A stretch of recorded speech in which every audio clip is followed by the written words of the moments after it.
Ikaw yun. Ikaw yung gumugupit ng buhok ng mga babae. Tama. Gusto ko ang buhok na naglalaman ng malungkot na pag-ibig.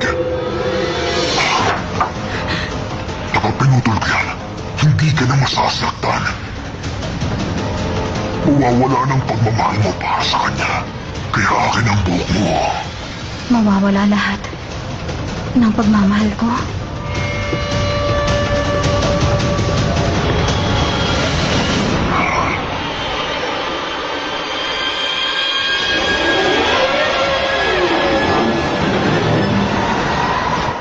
Pag-ibig, ano pa ba dapat?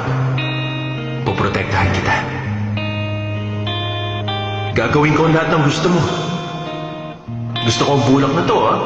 Sarap. Ayoko mawala yun. Ayoko.